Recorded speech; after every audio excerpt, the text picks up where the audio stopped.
family. I'm going to lift up the Lord this morning. Magnify His name and worship Him. Doesn't matter how you feel. Doesn't matter what mood you're in. Doesn't matter if you're in pain. All that matters is your heart. Right, Susie? It's just our heart that He loves. He knows everything you're going through this morning. All of us. And it's just such an honor to be able to lift our hearts up to our beautiful Savior. And in Him we live and move and have our being this morning. And we're going to worship Him this morning. You remember this one. This is an older song, but I really love it. And I haven't sung it in years, but we've come into this house to magnify the Lord. We have come into this house to magnify the Lord and worship Him. We have come into this house to magnify His Lord and worship. An offering, some people don't understand it. And you know, at one time I never used to understand it because they'd say, well, take the envelope and, you know, donate, or give. And then they'd have maybe 6 or 7 offerings. And I would sit there and it would be like, wow, you know, I'm giving. But I never really understood a lot of it. And I think that's a lot of the problem in churches today. Sometimes we don't understand the meaning of giving. And you know, today as we take up an offering, the one thing, I am so excited because we're going into a church. This is beautiful here. But I can see where we do get a building and we do get things going, it's just going to, people are just going to start to come in. I feel it. And you know, that's why we take up an offering. It's to take care of God's property.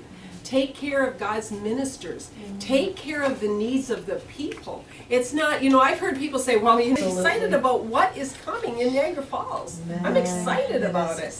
And, you know, I say, you know, dig deep. Dig deep.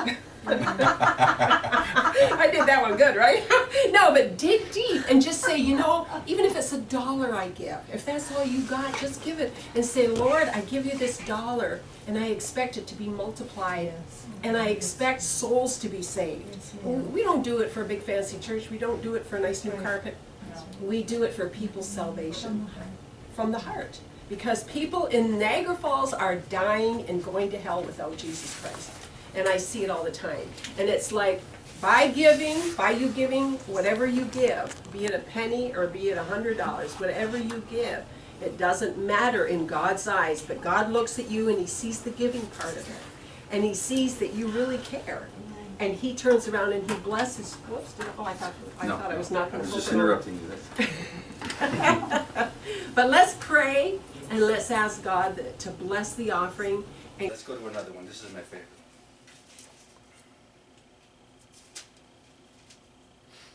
Mark chapter 2, verse 13. Now remember, Jesus is coming into all this religion and He is being utterly rejected because of His message. And so what does He do? He goes to the very people that the Pharisees have kicked out of temple in Jewish law practice. And he isolated them and they basically were disenfranchised. And in Matthew 23, don't go there, He said that to the Pharisees, He said that you do all these things in the law, and you should do them if they're in the law. He says, but you disregard the heavier weights, which is justice, treat people equally, mercy, and faith. And He said those are what really matter, because the mercy of God in the Old Testament was always shown in the substitute. And so that's the position we're looking at. So in Mark chapter 2, verse 13, Jesus heals the paralyzed man, forgives him of their sins, and the Pharisees had a hissy fit again. And then in verse 13, this is, no, this is what I'm talking about. Okay, I'll be there in a second. Okay, yeah, verse 13. Then Jesus went out to the lake shore again and taught the crowds that were coming to Him. As He walked along, He saw Levi, son of Alphaeus, sitting at the tax collector's booth. Follow me and be my disciple, Jesus said to him. So Levi got up and followed him. Later, Levi invited Jesus and his disciples to his home as a dinner guest. Now that happened all the time. That was a very common thing. There was a lot of eating, like us. And they had dinner guests. Right, Terrence? And so he's, yeah, remember the Chinese buffet, Terrence? And so as he walked along, he saw Levi sitting there and he followed him. Verse 15, later Levi invited Jesus and his disciples to his home as a dinner guest, along with many tax collectors and other disreputable sinners. There were many people of this kind among his followers. But the teachers of the religious law, who were the Pharisees, saw him eating with tax collectors and other sinners. They asked his disciples, why does your teacher eat with such scum? That's in the rendering in this one. But whether it's exactly true or not, that is what their attitude was. Why does he eat with such scum? Then when Jesus heard this, he told them, healthy people don't need a doctor, sick people do. I have come to call not those who think they are righteous, but those who know they are sinners. And nobody thought they were sinners, because they never pointed to the substances. And so I could see what's going on here, because these people were cast out as wicked, evil people. They had no place with God because they weren't following the traditions of the elders and the laws. And these people were never taught the substitute. They never, by merciful. The Bible says in Hebrews chapter 5 that the high priest in the Old Testament was a man who recognized his own weakness so he could help guide those who were wayward. And that was the attitude of the Old Testament leaders, at least for a time period. And so I could see it now. He has, don't you love my notes? They're really great. And so, oh, here it is. It's on page 8. I do an event every year, and I end up, by the time I get from January to August, I have like about 50 papers because I keep writing new stuff. So I need a GPS. And so, in Mark chapter 2, verse 13, amongst these people that Jesus were with would be the non-practicing Jews, the tax collectors, prostitutes, money lenders, these people were looked at as disgusting to the Pharisees. Thieves, robbers, drunkards, many of which were his followers. That list can go on, but that's what they were. And I can imagine when Jesus went with them, if you think about this, first of all, he's sitting with them, he's hanging with them, he's eating with them, he's drinking with them, and the Pharisees are just nauseated. They couldn't stand it. But I can imagine conversation. The tax collector saying to the prostitute, well, how's business going? She's really good right now. The Pharisee over there does good busy, pays good too. And then, the tax collector saying, yeah, it's going really good. I charged an extra $50 a person this week, so I got extra money. They did that. And the robber saying, yeah, I hit the home of that Pharisee and I got left. And so these conversations, and the prostitute said, business is really booming. And Jesus is sitting there, but then Jesus, and what our text is coming, we haven't got to it yet. But you can see in that text that I'm going to go to what he was really doing. He was pouring out what they never did. He probably went through the whole Old Testament and showed them the substitute. Showed them the mercy. Showed them that even though they're physically breaking the law, they're all there. And you're going to see that because it's a beautiful story we're going to go into. Matter of fact, it literally can make you have to not do that because I'm a man. But but you will. Yep, you know it. But you could see him doing that, and you could see him going back to Adam and saying, God provided mercy there. And the interesting thing is, if you go back with Cain and Abel, Adam taught them sacrifice too. Because when it was coming time, guess what Abel did? He brought a lamb as an offering to God. Cain brought his efforts, his fruits and vegetables. but he could have still brought an offering.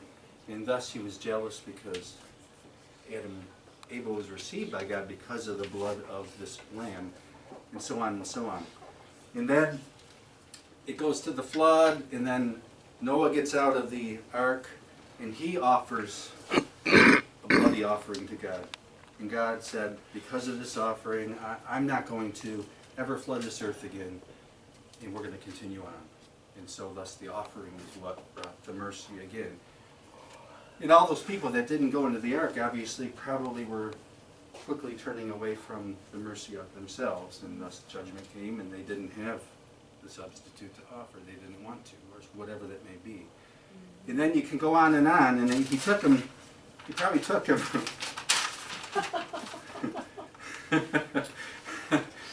And so that was the case. And then I'm going to see if I could find one of these things and see what we're going to do with it. And so the substitute goes throughout the Old Testament. And then in Genesis chapter 15 through 22, it's the story of Abraham. You don't have to go there. Abraham, I'm going to go through the story. You don't mind, do you? It's a kind of a complex one, but it's a good one. You don't have to rush. And I'm going to not read it verbatim. You can read it if you want in Genesis 22, I believe. First of all, Abraham is declared righteous with God, not by his works, but because he believed God and trusted God. And Abraham also offered sacrifices. And then God gave him the promise that through Isaac, through the bloodline of Isaac, would come the one who would save the nations. And then obviously Isaac gave birth to Jacob. Jacob's name was turned to Israel, and the 12 sons of Israel produced the nation of Israel, which through the bloodline will come to Christ. But this is the beautiful, I like that word, don't you? Yes. You're a teacher, you both like that word. A good substitute is good, right? Yes, that's a bad right. one is bad. That's right. And so, A good one. and so, you see Abraham with Isaac, who is the promised son, through whom would the Christ come, and then God tested him and said, take Isaac up to the mountain and sacrifice him.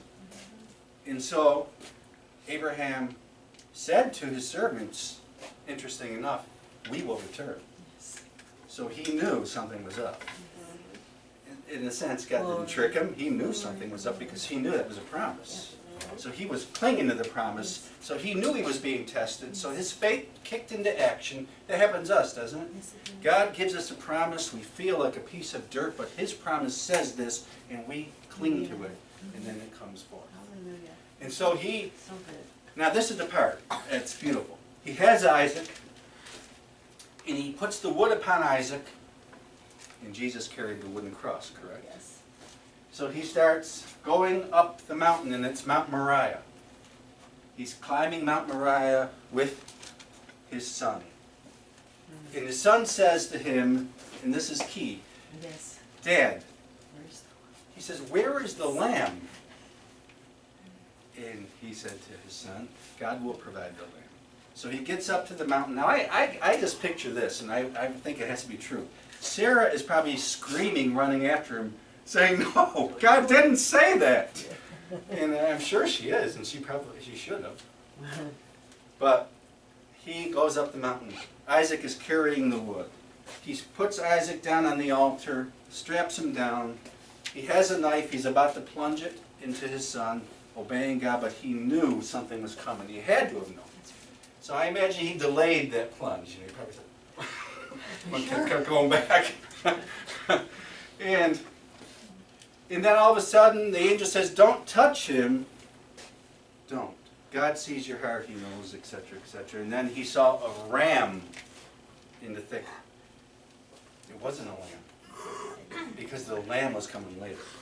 So he took the ram, he did that, and it was on Mount Moriah. Later on, David, on Mount Moriah, offered sacrifice to stop the judgment of God upon the people. They were sinning. Moses built a temple on Mount Moriah with the holy place in it. And that temple was where the sacrifice took place to cover the people's sins for a year. Now there were all these, there's the brazen altar outside of the temple, and there was sacrifice going on every day, sin sacrifice.